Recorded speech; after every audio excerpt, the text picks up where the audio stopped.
ഈശോ മിശിഹായ്ക്ക് സ്തുതിയായിരിക്കട്ടെ. ഇന്ന് മാർച്ച് 10 തിങ്കളാഴ്ച. ഇന്നത്തെ ഹോംവർക്ക് മത്തായിയുടെ സുവിശേഷം 8-ാം അധ്യായം. ഇന്നത്തെ ചോദ്യം: ശതാധിപന്റെ ഭൃത്യനെ വീട്ടിൽ വന്ന് സുഖപ്പെടുത്താമെന്ന് ഈശോ പറഞ്ഞപ്പോൾ ശതാധിപൻ കൊടുത്ത മറുപടി എന്താണ്? എല്ലാവരും കമൻ്റായിട്ട് ഇതിൻ്റെ ഉത്തരം പെട്ടെന്ന് തന്നെ കമൻറ്റ് ബോക്സിൽ ഇടേണ്ടതാണ്.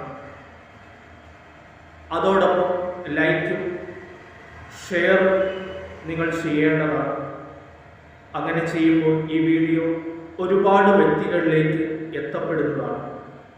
എല്ലാവർക്കും ഈ നോമ്പ് കാലത്ത് പ്രത്യേകം പ്രാർത്ഥിക്കുവാനായിട്ട് സാധിക്കും. ഇന്ന് നമുക്ക് പ്രത്യേകമായിട്ട് എല്ലാ കിടപ്പ് രോഗികളെയും ദൈവ തൃക്കരങ്ങളിലേക്ക് സമർപ്പിച്ച് പ്രാർത്ഥിക്കാം. വാർദ്ധക്യ സഹജമായി മറ്റും തീരെ കിടപ്പിലായിരിക്കുന്ന എല്ലാ രോഗികളെയും ദൈവത്തിന് സമർപ്പിക്കാം. കർത്താവേ, അങ്ങ് തൊട്ടവരെ അനുഗ്രഹിക്കണമേ എന്ന് പ്രാർത്ഥിക്കാം.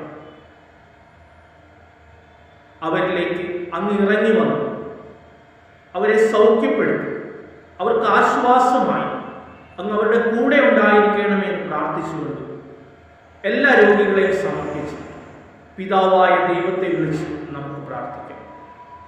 സ്വർഗസ്ഥനായ ഞങ്ങളുടെ പിതാവേ, അങ്ങയുടെ നാമം പൂജിതമാകണമേ, അങ്ങയുടെ രാജ്യം വരയണമേ, അങ്ങയുടെ തിരുമനസ് സ്വർഗത്തിലെ പോലെ ഭൂമിയിലുമാകണമേ. അന്നു വേണ്ടുന്ന ആഹാരം ഇന്ന് ഞങ്ങൾക്ക് തരണമേ.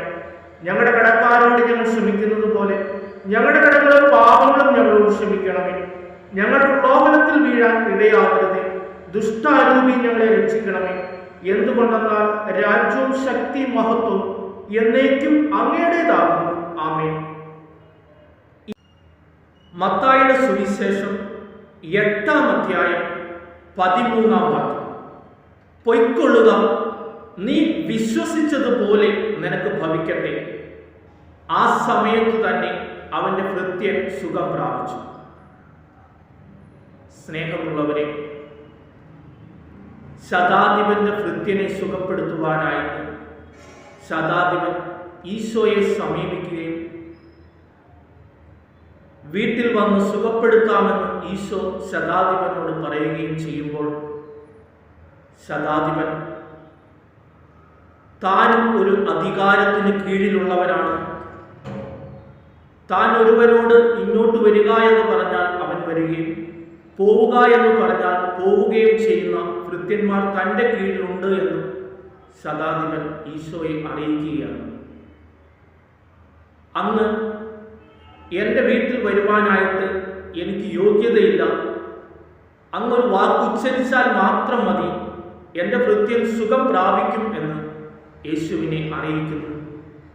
സ്നേഹമുള്ളവരെ, ശതാധിപന്റെ വിശ്വാസം കണ്ട് ഈശോ ശതാധിപനോട് പറയുന്നു, നീ ആഗ്രഹിച്ചതുപോലെ തന്നെ നിനക്ക് സംഭവിക്കട്ടെ. സ്നേഹമുള്ളവരെ, നമുക്കും ദൈവത്തിൽ അടിയുറച്ച് വിശ്വസിക്കാം. നമ്മുടെ വിശ്വാസം, നമുക്ക് വിശ്വാസമുണ്ടെങ്കിൽ മാത്രമേ ദൈവത്തിൽ നിന്നും അനുഗ്രഹങ്ങൾ ലഭിക്കുകയുള്ളൂ. നമ്മുടെ വിശ്വാസം വർദ്ധിപ്പിക്കണമേ എന്ന് നമുക്ക് പ്രാർത്ഥിക്കാം. എല്ലാവർക്കും ദൈവാനുഗ്രഹം നേരുന്നു. ആമേൻ.